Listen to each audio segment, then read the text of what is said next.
If you like audiobooks or audio shows, check out a free trial of Audible. Just click the link in the description. Welcome to Mindshock True Crime. You are listening to the Delphi Case series. This is episode 27, Satellite Images.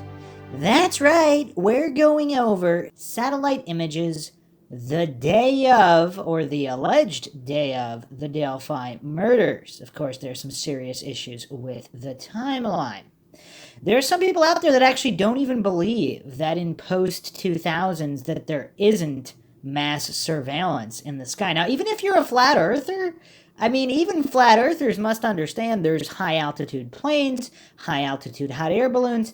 There is something up there taking photographs. So whether you're even the flat earthers should be able to understand that surveillance is happening. The Echelon spy satellite system started, I think it actually started in the 70s or 80s, possibly earlier, but it was covering most of the world as early as the early 90s. So, again, this is not anything in the world of crazy, unproven conspiracy. Anybody can research the history of spy satellites and how they work and what kind of images they take. We're talking 24/7 surveillance on every major city area in the world. Now, where it gets a little dicey is how high res are the images and or video being taken, and can it be used to help solve cases? Obviously it can, but if we don't have access to the really, really high-end stuff from the NSA, which technically would be classified, we're using civilian tech that can be accessed, and it's obviously not as good. As always, if you enjoy the podcast, you can donate to our PayPal. Just check the link in the description. Help support Mindshock. Help keep up awareness in cold cases such as this one and other cases for closure and justice, which, of course, all victims deserve. You can also support Mindshock by being a member right here on YouTube for exclusive access to streams and chat rooms for more advanced or aficionados more well-versed in certain cases, so we don't have to keep going over the basics. And like and share the podcast, Twitter, Facebook, Reddit, Patreon. Patrons do get priority for case topic, logical analysis, co-podcast, or requests, as do YouTube members, so you can pick which platform you want, or if you want to support Mindshock on both, you can do that as well. Everything is appreciated. Make sure you subscribe to the channel, hit that bell for notifications for updates, questions, comments, theories, thoughts, suggestions, rebuttals, debunkings of any kind. Leave them in the comment section. All right, so let's look at what we have here. A very astute researcher, Tom Webster, actually tracked down some satellite images, which are very, very curious. We're seeking the public's help to identify the driver of a vehicle that was parked at the old CPS DCS welfare building in the city of Delphi that was abandoned on the east side of County Road 300 North next to the Hoosier Heartland Highway between the hours of noon to 5. At the April 22nd, 2019 press conference, law enforcement asked for information about the car or driver at the CPS abandoned lot. I thought it was kind of odd that they said until 5 o'clock, since apparently bridge guy left around 3:15. I wondered why they think he was there that early and also that late. What evidence do they have? Is there a security camera at this building across the street, but they just couldn't see any license plate, or what? Was he sitting in his car from 3:15 until 5 o'clock, like an arsonist who set a fire and waits for the fire department to show up? This led me to believe that law enforcement wouldn't be asking about a car parked here if the 1:30 and 3:15 sightings by witnesses were untrue, where they both said they saw a bridge guy coming from Freedom Bridge and going towards it. So in mid-February 2021, after the 4-year anniversary when I started looking into this case, the first thing I did was look into how I could find information about this car. The first thing I thought about were satellites that orbit Earth to take spy photos and for other purposes. So the first thing I did was open Google Maps and go to the abandoned parking lot at the CPS building. And if you right-click, like you can get the latitude and longitude. Once I had the latitude and longitude, I Googled for satellite companies, and some of them have search engines within their websites. This is the list of companies that I investigated. Using the latitude and longitude, I was able to search for February 13th, 2017, the day of the murders. Surprisingly, I saw that they had some results. So if you see here, it says 1758 UTC, which is 1258 Eastern Time. Bridge guy was supposed to be at this location at 1258 Eastern Time. So obviously I was kind of encouraged that it might lead to some good evidence. This is some more details about the file and the photo. Press pause if you want to see more. Unfortunately, their previews are in very low resolution, so I contacted the websites to see if I can get a better resolution photo. One of the sales reps from Maxar was kind enough to reply to me and saying that he went to Purdue during the time of the murders and he was familiar with the case. He suggested Planet Labs as having all of the satellite images from all satellite providers. So after I emailed Planet Labs twice and did not hear back over several weeks, I guessed the email of the CEO and asked him for help related to the case. A few days later, they were kind enough to send me 2 photos from February 13th, 2017 at 12:58 p.m. Eastern at no charge, so thank you to Planet Labs. They also confirmed that this is the only time on February 13th that they have imagery for Delphi. As you can see, these photos are at an angle, which I believe is because the satellite is orbiting at a certain angle, and that's how they take the photos. I was really anxious to open the files, hoping that it would show a clear image of a vehicle or the color. Unfortunately, I found out that images from Google Earth and Google Maps are usually taken from an airplane at a resolution of 5 to 15 centimeters. But the highest resolution satellite imagery for commercial purposes is usually at 3 meters, which I was told means each pixel is approximately 10 by 10 feet, and it's difficult to make out objects like cars. So this is the CPS building. I'm going to zoom in as close as possible so you can see. That's the maximum zoom. Now, if you look on the Hoosier Heartland Highway, like I believe right here and here would be tractor trailers, so you can get an idea of the size of everything. There might be a car right here. So the 2 images they sent to me seem to be about 1 second apart. So if you try to look here at the parking lot, it's obviously kind of difficult to make out anything. It looks like there might be a white dot here. It looks like there might be a white dot here in the street, car going by. There might be a white dot here. Obviously you don't know what's a pixel that's blurred or a car at this resolution. Over here you can see that there's a white mark here, which I'll show you in a second what that is and how that size matches up. So I refer to these 2 satellite images as east and west. As you can see, this one is more towards the east and this one is more towards the west side of town, but it also did capture the CPS building.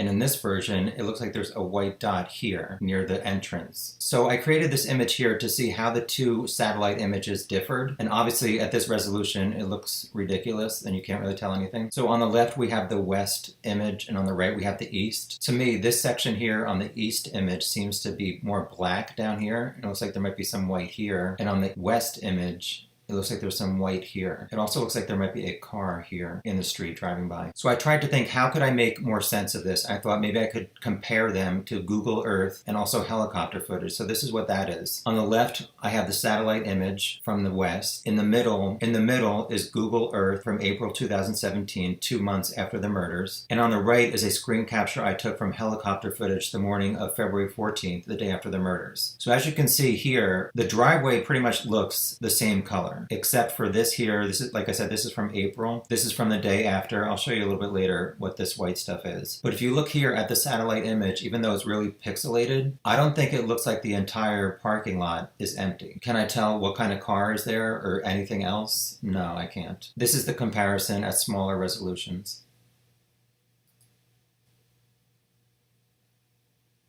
The helicopter looks like it's pretty wide on the left side of the parking lot, but over here, it looks like the top is empty. It looks like the north part of the parking lot is the same color, but the bottom half is not, which leads me to believe that something is parked there at 12:58. I also looked at the alternate parking lot across the highway. As you can see here in the middle, this is the April 2017 Google Earth image. This circle here was a tree that they took out, so that's this black dot here. On the right is helicopter footage from the day after the murders. I know it's at a bad angle, but I tried to match it up with this. As you can see, the lot seems very dirty or muddy, possibly from the snow that they had the previous days. So because this is so discolored, and also because the pixelation of the satellite image is so low, it's really difficult to make anything out of this. But I wanted to at least show people that this was available, and unfortunately, it does not provide any clues. So I got these photos on March 22nd of 2021, and I thought it'd be something that other online sleuths would find interesting, and also potentially law enforcement. And then a few weeks later, I saw on Gray Hughes' YouTube channel that he had actually found satellite images in, I think, 2019. And he said that he had already informed police, and they said that they think they already had the image that he had sent them. So I did not send this into police because A, the quality isn't great, B, somebody else said they already did, and C, he said the police already had it. In Gray Hughes' video, his image seemed to be a little bit different than mine, but he did say his was also from 1258, although he had to pay $450 for his, and luckily I got mine for free. So I'll just show this entire area to people so you can see what it shows. I know some people speculate that the killer may have been a hitchhiker, or he pulled his car or truck over on the side of the road and then easily escaped. But if you look over here on the highway, there's nothing really on the side of the road that sticks out.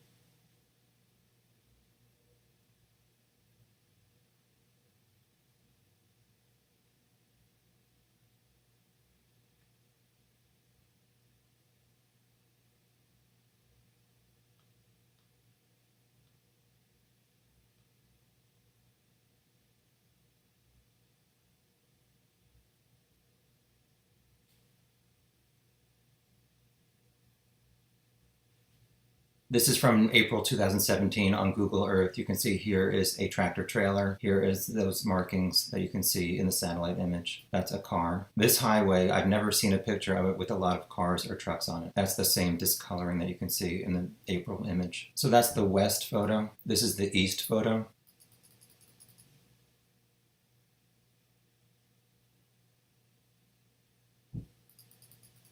I will take it from the top just so people can get an idea of this.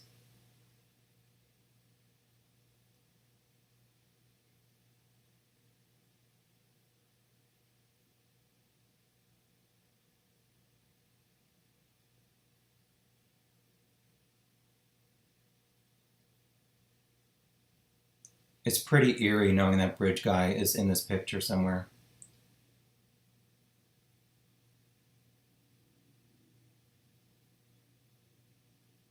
So this is the bridge down here. Obviously, it's not very clear. Here's the cemetery. I will zoom in as close as possible to the cemetery.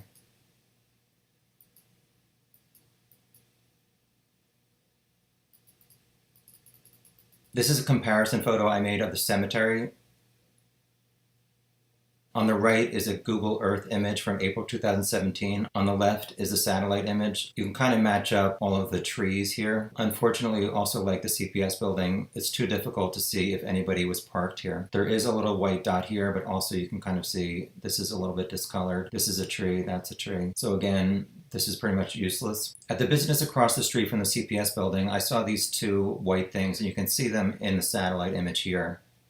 Also, it looks like there might be a white car or truck parked behind this building who may have been a witness to at least tell law enforcement who they saw parked over here. I took this screen capture from the helicopter on the 14th just to see if I could notice any kind of security camera that might be pointing to the right where the CPS building is. There's something here, obviously, and there's some markings here. I really don't see anything that could be a security camera. I don't know what this is here, but obviously some of them are very small and would not show up on a helicopter footage. This is from a press release saying a car was parked in the abandoned CPS building parking lot between the hours of noon and 5 on February 13th, 2017. We are looking for anyone who could give a description of vehicles that were in the parking lot during the time. I saw a few people online speculate about this truck here and whether it was abandoned and related to the murders, but this image shows that it has cones in the back, and there are cones here, so I assume it's a city vehicle. Like I said, this is on the morning of the 14th, the day after the murders. You can see there's some white stuff up here, which I did not notice that in the satellite image. And like I said, I felt like the white was more over here. I don't know when these circles were put here. I kind of gave up on the satellite images after the resolution was so low, but then I felt like the evidence was so important that I couldn't give up so easily. So I searched articles for high-resolution satellite images. So I contacted all of these companies or government departments, and unfortunately only NASA replied that they do not provide highly detailed, high-resolution satellite imagery. I searched for Russian satellites, and that is this company here. They did reply that they do not have any images for Delphi from 1 to 3 p.m. on the 13th. I didn't expect any of them to reply to me or feel like they were obligated to, but a phrase I thought of during my research was, if you want answers, you gotta ask questions. So I don't think there's anything wrong with politely contacting companies. Hopefully law enforcement was able to utilize any connections that the FBI has to some of these other government agencies, which have maybe higher resolution or 1 meter resolution. So I wondered, how else could law enforcement get an image of the car that was parked there? I thought about tractor trailers driving by that may have had a dash cam. So if they were coming from the opposite side of the highway, they may have gotten it in video, but obviously now 4 years later it's too late. And I feel like law enforcement thought at the beginning of this case that it would be solved quickly because of the video, and they may not have put out any kind of request for these type of videos. I don't know how often local police drive by the Freedom Bridge in the CPS building, but it is possible that one of them got the car on their dash cam. They just don't have the license plate. So that's what we have there from the astute sleuth Tom Webster. Now, what does that tell us? So first of all, obviously there's a lot more high-res classified satellites that are not even admitted to exist. I mean, anybody who knows anything about how government or clandestine programs operate knows that. I mean, that's been the case every step of the way through history with all technology. So yeah, clearly there's something there that could be a lot more helpful. Now, what we have here, it's still not useless. I wouldn't call it useless. However, obviously, it is not enough to definitively prove or pinpoint any specific type of vehicle. It is blurry. It's very hard to tell. It may rule out certain individuals. I mean, what's up with that black SUV in the parking lot? Other vehicles in the parking lot could be more looked into. Also possible escape routes after the fact. Possibly not even that close to Delphi. All depends. I mean, I'm sure the person of interest list is very, very long. So tracking all those vehicles through not only satellite images, but also possibly toll booths. There's a lot of work that can be done here in the satellite realm. Now, I will address one more point made by a very, very astute commenter on the Mindshock podcast on YouTube. Anna posted this. Pictures of the CPS building seem to show a roof-covered parking area close to the building. I think this is where the mystery car was supposed to have been. Interesting what was said about satellite surveillance. If I am correct that there was covered parking, then even the make and color of a car may not be discernible. This makes some sense of that as a parking area for the killer. There was a police scanner talk seeking information about a young man who walked down the highway with a duffel bag. So I wonder if the duffel bag could have been part of the bulk under a bridge guy's jacket, and if he did swap out his layers of clothing so he looked like someone else leaving the area to return to the main parking area near the CPS building. The building was unused at the time and reportedly has since been torn down. That's an excellent point regarding cover. So if there was a covered parking or parking somewhere where the satellite wouldn't necessarily help, yeah, that's an issue. However, again, if we're talking highly classified top secret NSA satellites, they're recording a 24/7 live feed, so they would theoretically still have the car driving to the parking area and away, even though certain images might not be visible of the vehicle if it's under covered parking. Either way, I mean, that's a good point as well. I mean, the satellite imagery would not be a magic catch-all, but again, if we had access to the most top secret stuff with the really high-res 24/7 feeds like the NSA does, I mean, that could solve this case. Again, I mentioned this. It's not like they have to even disclose that they gave it. Why not? So it's kind of like if you don't have a warrant, you find something, you can't use it in court. But even though you can't use it in court, if they found out the car, I don't know even if the highest res satellite images can help you make out an individual, maybe what they're wearing a little bit, but from an above view, that's probably too hard and probably can't get their face. But if they did narrow down the vehicle, if they had at least narrowed down what type of vehicle it is, even if it's not an exact match, even if they narrowed it down to, let's say, 10 different types of vehicles and 10 different types of vehicle colors, if it was white or some kind of off-white or light gray, they would have some options there to work with. And then if they checked toll booth footage or other areas to see if they could find that exact vehicle, or at least a possible vehicle, and then work their way backwards to find the possible POIs that could have been driving the vehicle. Again, even if that was not admissible in court, if they narrowed it down to the PI, now they can put surveillance on the POI. Now they can begin to build a case after having some solid information that this is most likely the individual that was at the CPS building. And that's done, again, in a lot of cases where either warrants were obtained unlawfully or whatever. The evidence was inadmissible, but they got a really good inkling of who the guy was, so then they began the gathering evidence that would be admissible, which they wouldn't have even been able to do if they didn't know which guy to look at. So you could work the case backwards that way. And again, I'm just postulating here, maybe that was done. Maybe the NSA did give the FBI and the Indiana State Police all of this information, and they do have somebody, but again, because it was obtained unlawfully, they can't use it, and they're just watching the guy building a case. Maybe they are doing that. I mean, I don't know. I'm just thinking out loud here, because this is the Mindshock podcast, where the only thing we know for sure is that we don't know anything for sure. Okay, so let's look at some posts here regarding more curiosities regarding satellite imagery. So this was posted by Deviant Dahlia 2 years ago on the Delphi Murders subreddit. Satellite gap. Basically, I'm a pretty big fan of looking at satellite imagery. It's like traveling, but free. Anyways, I thought it might be interesting to try to go back in some satellite archives to see if I could find any images from that day.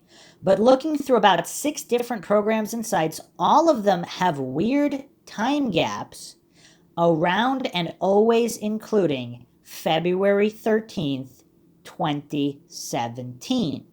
Even the programs with a month-by-month archive have at least a few-week gap there. Why is there no satellite imagery available for the area in the general time period? So I believe this is referring to Tom Webster here. There was a very detailed satellite image from the day of the murders. He said it cost a fortune, like hundreds of dollars, but I think one or more of his viewers donated money for it. He was mainly looking for a car at the CPS building, since that was one of the main talked about points at the time. Unfortunately, the image wasn't detailed enough, despite being way better than what you see on Google Maps.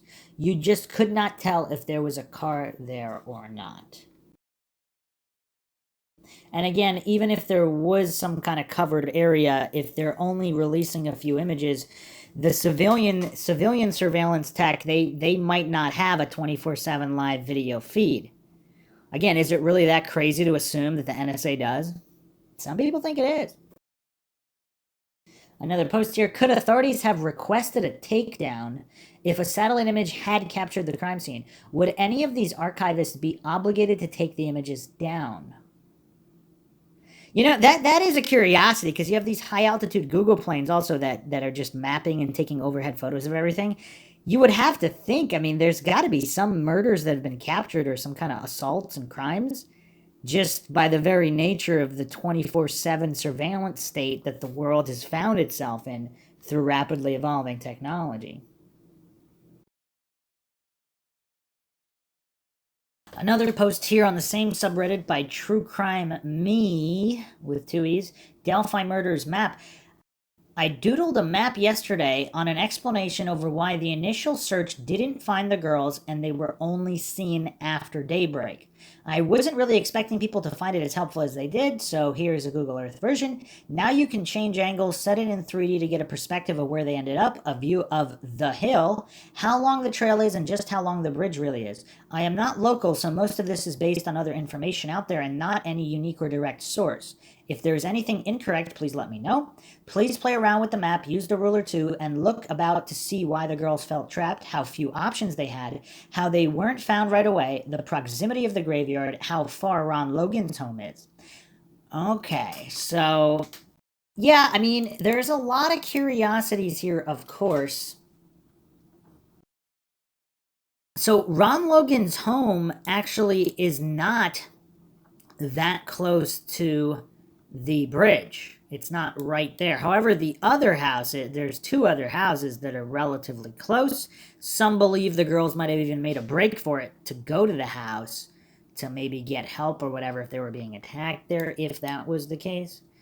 But yeah, this is a potential path here from the south side of the bridge across the creek bed and to the place where the bodies were found. On this map, it's labeled the murder scene, but of course we have no way of knowing whether it was actually the murder scene. I feel like I have to reiterate this all the time because there's so many people that don't know about the thermal imaging drone that did not pick up any bodies the day of. So does that mean they were submerged in water for a long period of time before being dragged up to the point where their body temps would not be detected? I mean, they'd have to be completely submerged for a pretty long period of time in order to not detect in that amount of hours. If you haven't checked out the entire podcast on that, make sure you check that out. I go over in extensive detail and citing medical journals for the exact mathematics of how quickly heat will dissipate from a body and whether or not it would be picked up by a thermal imaging drone. If you don't feel like listening to it, yes, it would be picked up for many hours after. Body temp might not even begin to drop for several hours, like not even 1 degree. So again, obviously in this kind of case with really low temps, I mean, they weren't low at the time, but by late afternoon it was getting low. So 1 to 2 hours probably would be the maximum that they wouldn't start to drop yet. But either way, they would obviously be detected. So unless the drone operator is a complete incompetent with faulty drone equipment and thermal imaging camera equipment, it would have picked them up. Now, he stated that he picked up deer and people and all that. So by all accounts, his equipment was functioning properly. So continuing on here, we also see the drop-off area and also the Monon High Bridge trail entrance. Now, we do have a lot of conflicting testimony. Did Bridge Guy really enter from the bridge entrance? And all of these other possibilities, we've gone over them pretty exhaustively, so I won't go over all of those scenarios yet. But this Google Earth imagery is quite helpful, specifically in looking where Ron Logan's home is, but also Ron Logan's sheds, shacks, outbuildings that were closer to the creek bed. I don't know, through this forest cover, it's unclear exactly how many outbuildings he had and exactly where they were. So an interesting post here from Just Wonderin' IF. Just Wonderin' If, 1 year ago. These maps are helpful in illustrating how the girls weren't trapped or cornered or fearing for their lives. When the girls were at the end of the bridge, they could have been on the doorsteps of at least 2 homes within 30 seconds to a minute if they'd run. But they weren't scared for their lives. When you're at one end of the bridge and someone is coming towards you, you have to wait for the other person to get across before you can go back. That's what the girls were doing, waiting for Bridge Guy to get across so they could walk back. They might have thought he was rude and an a-hole for starting to cross before they could get it back, but they weren't fearing for their lives, or they would have run to either one of the 2 nearby homes before Bridge Guy made it all the way across. And this person is, of course, assuming that they didn't do that, or that they didn't know these individuals and possibly went willing with them, possibly even in another vehicle to another location. Again, all of these things are question marks. Another interesting post here regarding the helicopter activity. Earlier on the day the bodies were found, at one point you can see the helicopters hovering near the area once they realize that's the spot. Some of that footage was removed from the videos. Prior to the bodies being discovered, the helicopters were doing a much wider, more general scope. And would those helicopters also have curious footage, even though it's the day after? If the killer returned to kind of look at their handiwork or whatever, or was part of the search party, the helicopter footage could offer some clues as well in terms of tracking vehicles and matching them up to the day before as well. Now, here is a very, very curious post, which, if true, might be quite mind-shocking in how this all played out. Also by True Crime Me with 2 E's. I honestly feel like they did feel trapped. They didn't know where the dirt path led and probably didn't want to make Libby's dad wait, and knowing girls, they most likely also talked themselves out of running to a house because some dude was there, rationalizing that they are overreacting. Also, most people talk about them running after he says down the hill, not really the run up where people won't normally think, yes, this is a murderer 100%. Libby also had been previously told off by the homeowners on the other side of the bridge for trespassing. And being kids, getting yelled at is a big fear and a much more likely outcome. Let me repeat that again. Libby was also previously told off by the homeowners on the other side of the bridge. So when was that? Was that recently? Because that's crazy, because that must mean that could have been a factor in her not wanting to trespass and not escaping. I mean, this is really weird. Also, how often had she been there before? So if she's actually been there that many times that she was even told off by a landowner for trespassing, that increases the likelihood that someone else might have seen her there and was aware that she visited the area. And if this someone else also vetted the houses nearby and waited for them not to be home one particular day, and then he could exact this criminal act. I don't think they thought they were going to die that day, not until he got very, very close, but he made them so uncomfortable enough to make them record him. The terrain, the risk of getting lost in the woods, the homes being up and down hills, the idea of getting yelled at, not wanting to bother anyone for possibly overreacting at, and the possibility of worrying about Libby's dad getting mad if they made him wait, or find out they had crossed the bridge and were lost on the other side, most likely played a factor in why they would wait for him to pass and hope they were overreacting rather than running. They were scared, and they most definitely would have felt trapped by the location and the pressure kids put on themselves to be good and not get in any trouble. If the location was easier to navigate, they probably would have gone somewhere else if they knew where they were going. By the time fleeing seemed like the best possible option for them, it was too late, and the terrain is so rough and hilly, at least one of them would have been caught. An interesting response here by Sunset Paradise. These are such good points, and I completely agree. Abby and Libby remind me so much of my best friend and I when we were that age. We loved to hike and explore, but were absolutely terrified of getting in trouble or getting yelled at. Once we got lost and there were houses all around, but we never thought of asking for help because we thought we were overreacting. I mean, those are interesting points regarding psychology that haven't really been gone over extensively. But if that point is true, that Libby was yelled at by specifically that close landowner, wow, I mean, that could definitely play a factor. An interesting response here by Just Wondering If. The girls knew the area. Libby knew those houses were there and knew who lived in them. Abby's grandfather lived just on the other side of some of those houses. The girls knew how to get to those homes, but the idea of some random dude harming them was something no one in Delphi could conceive of before the murder, let alone the girls themselves. So if that's true that Abby's grandfather lives right there in that area, I mean, what does that mean?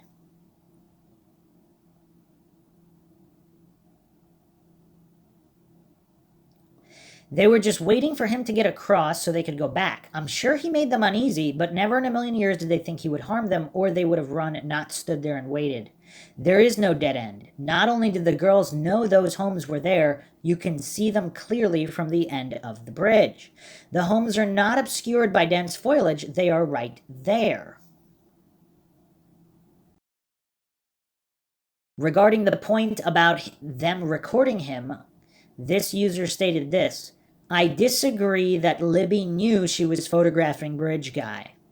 I think the reason why the video is so pixelated that he cannot be identified is that he is in the background of a video of Abby. That's why it is less than 3 seconds long. If Libby meant to photograph him, She knew how to shift focus to the background and take a longer video. That is also an interesting point, unless, of course, the video is not even taken from her phone. Again, I am not alleging it is or it is not. If you haven't checked out the podcast, The Trail Cam, make sure to check that out. Here is another image of the Monon High Bridge area, 2017, specifically of the sandbar and the cemetery.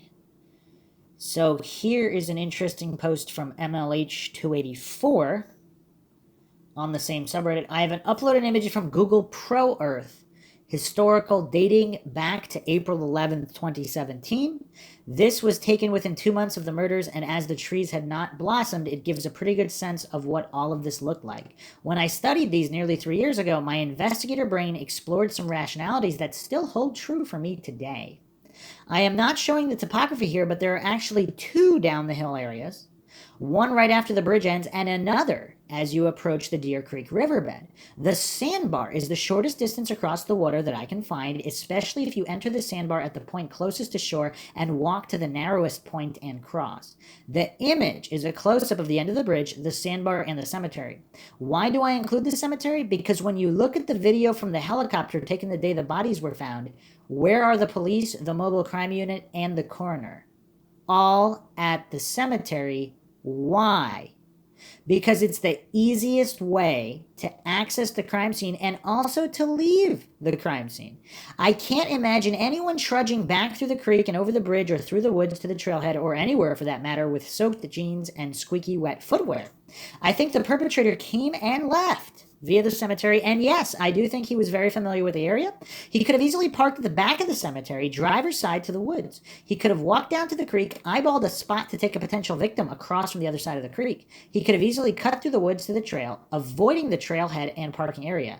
Once done, all he had to do was walk back up the hill to the cemetery and get into his car and leave. No one to witness his wet pants, even if they were visiting the cemetery. If some of this or any of this is real, what does it say about the perpetrator? A response here. That is one of my biggest sticking points to this whole case. They say that this all happened between 2:20 and 3 p.m. How is this guy confident enough to march back toward the trailhead and across Freedom Bridge back to his car without the thought of obviously sticking out due to being wet, dirty, or even worse? Others seem to think this was the case, possibly laying low and slowly working his way back that way. I would assume it would have been much easier to just head the cemetery way. Maybe he had a change of clothes left in the area. It's really hard to tell. People who say they identified a man leaving the area around 3:30-ish never mention him being dirty or wet. So I'm going to read another comment here from the Mindshock podcast on YouTube. Brett posted this. In an interview with Kurtz, he said that Ron Logan was an old pervert. Kurtz knew Ron Logan well, and Ron Logan allowed Kurtz and his friends to ride four-wheelers on his land. It is my belief that Ron Logan's alibi was meant to be his alibi, and that Ron Logan was involved. I think Bridge Guy was dressed up to look like Ron Logan, same clothing, maybe even wore Ron Logan's clothes. Ron Logan was out of town the day of the murders, and he had proof that he was. I think they were taking Abby and Liberty to Ron Logan's, and they were going to wait for Logan to return home so he could have his perverted ways with them and then kill them, but things went terribly wrong on the way. Maybe one of the girls fought or tried to run, and it pissed off their abductors to a point of killing them. Things can go south in a hurry, especially in a situation like that. I don't think Keegan Clyde had anything to do with the murders of Abby and Liberty. Okay, interesting comment there. Now, some people have been very suspicious of Ron Logan. Now, the Ron Logan Kurtz connection is, that is suspicious. You have a known criminal. This guy, a violent criminal. This guy is associated with Ron Logan, familiar with Ron Logan's land. It is tough to just write this guy off. It's very difficult to do that. Now, the other issues that don't make sense. Is it possible that their abductors did take them inside the house? That's why nobody saw anything. Maybe there was a scream, maybe there wasn't. But if there was no murder at that time out in the open where you could clearly see through all the trees, which people keep commenting on that, how the visibility, you could see through the trees from various vantage points. So if there was a grisly murder going on, people running and screaming and dying, It does seem like somebody would have heard something or saw something and that they would have been found that day. So is it more likely that they were taken elsewhere, either Ron Logan's or somewhere, some other location, and then they were returned? So if Bridge Guy was hiding out, or whoever, if the perpetrators were hiding out and they didn't make their escape, they just simply waited for a while, then possibly a long while, possibly blended in with the search. How would anybody know different? Then if they were searching in the woods that night, either a perpetrator or perpetrators in contact with each other, and they heard that the search was suspended, most people are going home, did they take that opportunity to move the bodies from, let's say, Ron Logan's to elsewhere? Or let's postulate this. Perhaps we haven't done that yet. Has this theory been discussed? If they were alive at Ron Logan's or a shed or elsewhere, and then they were going to be taken to yet another location, and something went wrong in those early hours of the next day, and they were killed where they were found, but simply just a few hours before, not the day previous. And there are rumors, of course, that one of the bodies was still warm. One of them could have possibly been alive in the ambulance. Again, these are just rumors. I'm not alleging they are true or untrue. I mean, it's amazing how many people just do not understand basic English when it comes to that. But would that explain the thermal imaging drone not picking up their bodies because they weren't there? And then they were there later, something went wrong. So if this theory is to be believed, does that have to mean that the perpetrators were involved in the search? Or at least an accomplice involved in the search, just to give them insider information, whether law enforcement or not?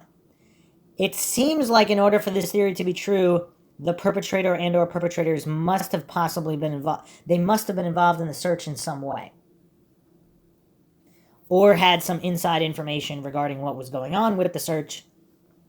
Even though it wasn't officially terminated, supposedly some people stayed and searched throughout the night, or almost throughout the whole night, until a certain hour.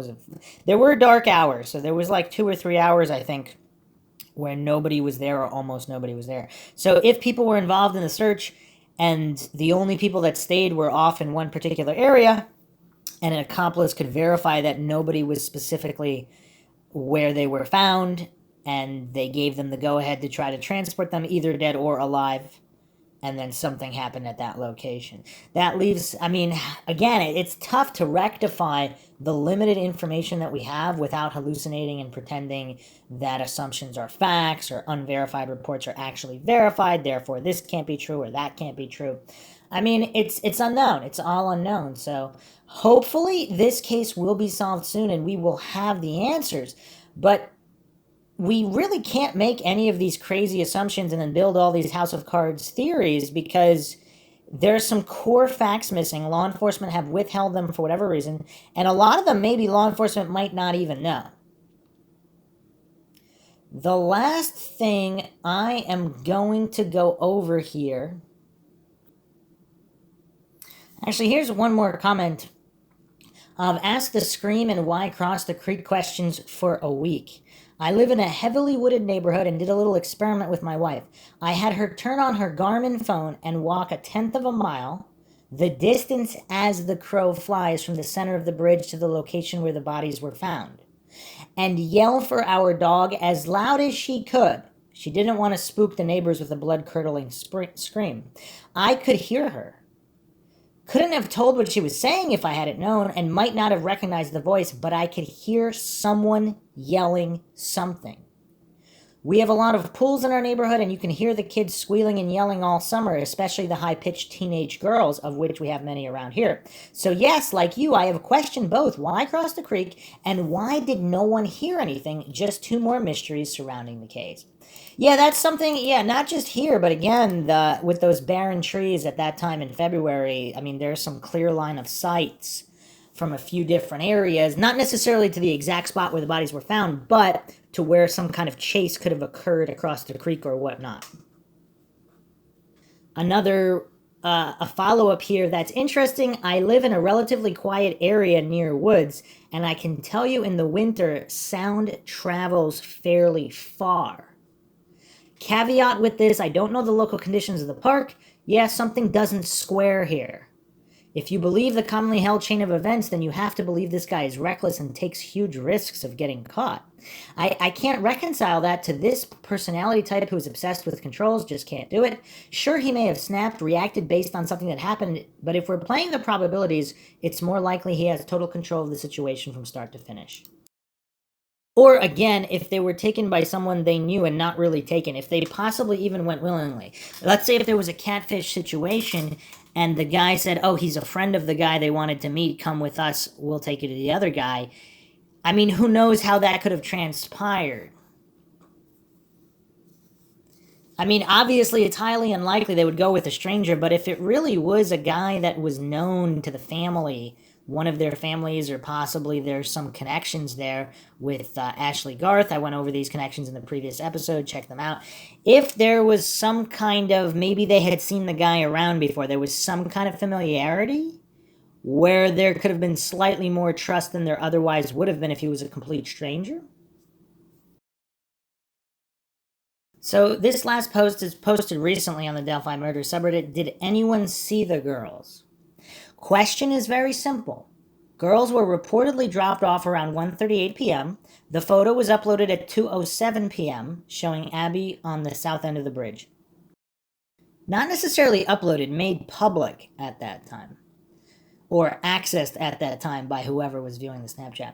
We have witnesses that reportedly saw Bridge Guy, but from the time the girls were dropped off, no one seems to have actually laid eyes on them. Why is that? I have read and watched quite a few interviews, but have seen nothing that confirms anyone physically saw those girls. Have I missed something previously posted here or on other subs? That's an excellent question, too, because was it Carter or someone? There were around 80 people walking the trails before, during, and after the time in question. So that's not like one or two people. I mean, we have a few dozen people here. Did at least one of those individuals see the girls there? Responses here. Good question. I hadn't thought about this. My guess is that everyone interviewed must have been asked about seeing the girls and or Bridge Guy, and that the information gathered has not been made public. It's easier for me to believe that law enforcement is keeping quiet, it's what they've been doing, than the simple question wasn't asked.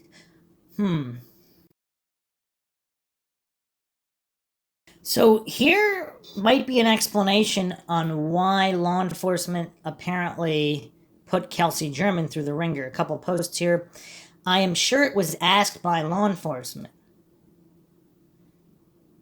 So Kelsey, apparently in the interview with Kendall Ray, September 28, 2019, she said she was the last person to see the girls other than the killer, and talks about being interrogated.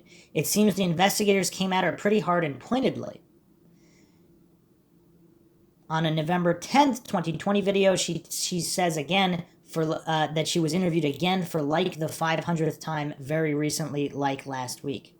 It's easy to see Kelsey German has been put through the ringer, and if they were that thorough with the family, they surely were just as thorough with other witnesses.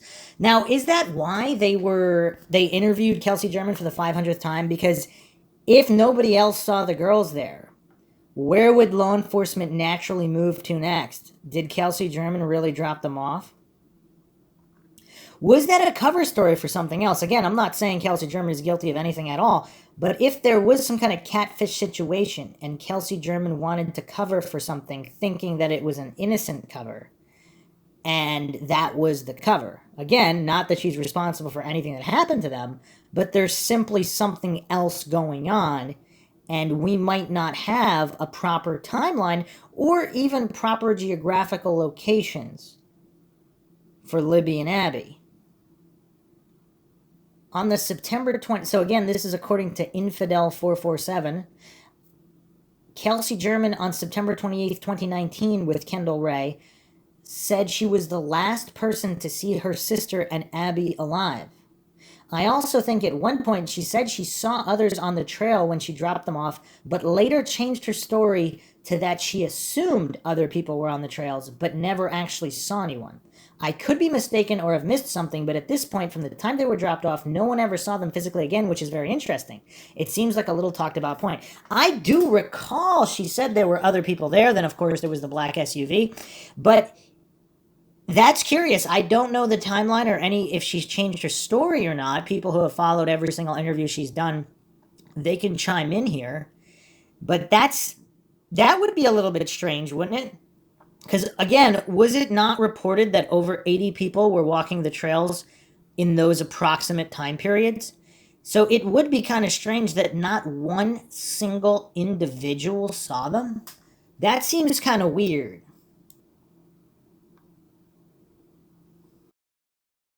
Now, locals did chime in that few people walk the trails. So again, if this was a normal, very cold day in February, that would be less likely. But apparently this was an unusually warm day, so there were a lot more people out than there normally would be at that time of the year. I mean, that's just another wrinkle here that it's hard to make heads or tails of this. So here's an interesting find. So with none other than James Renner, Kelsey German did an interview. James Renner posted this September 10th, 2018.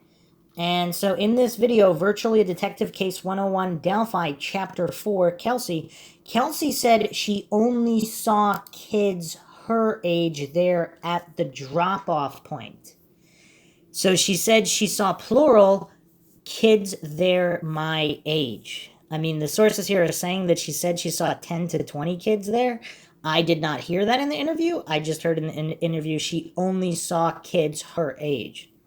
Kelsey German, I mean, by kids, we're talking like late teens here, obviously, not like little kids, but... Do kids like to, like, hang out there and just hang out? Like, is that a hangout place? Yeah, lots of kids do. Like, even that day, there were 10, 20 kids there when I dropped them off. And Oh, even really? before. There were that many people there. But when I got there, like after my dad had been there, and I got there after, and we all started searching, there weren't as many as there were when I dropped them off. So I think maybe there was like a little hole in people there at the time everything happened. So there was just that moment when it was just them. Do you remember seeing anybody odd hanging out there when you drop people off? Anybody from out of town? I only saw kids my age there when I dropped them. Yeah, lots of kids do. Like, even that day, there were 10, 20 kids there when I dropped them off. And 10, 20 kids there when I dropped them off. And It's curious. So has it been corroborated by any of those kids that Kelsey German did drop them off? And is that the story change? So that's weird. Again, I do not know what to make of this. Again, I am not saying Kelsey... Maybe I don't know. Maybe she didn't mean in the exact same spot. Maybe she meant as she was driving by, she saw them. Maybe they weren't looking at her in the car, so they didn't see her or the girls. I mean, I don't know. There's a lot of different possibilities here. Also, did Derek German, when he was looking for the girls... Supposedly he spoke to Flannel Shirt Guy. Did Flannel Shirt Guy say he saw two girls on the bridge? Again, this has been broken telephone ad nauseum, but I would also think, of course, law enforcement would know this information. Another post here, no one credible has come forward to say they saw the girls. Yet, Flannel Shirt Guy is walking directly away from Ground Zero at or near the time of murders. That is something that has never sat well with me. All these people's stories are odd, but no one saw the girls. I really hope someday that all of this makes sense and the girls get justice. Now, is it time for a true application of Occam's razor here? Did no one see the girls because they weren't there at that time, and they were there at a different time? I'm just asking, because would that rectify everything? All of the anomalies and bizarre oddities, the thermal imaging drone, is everything squared away if the girls are not there at the time that everybody believes they are there?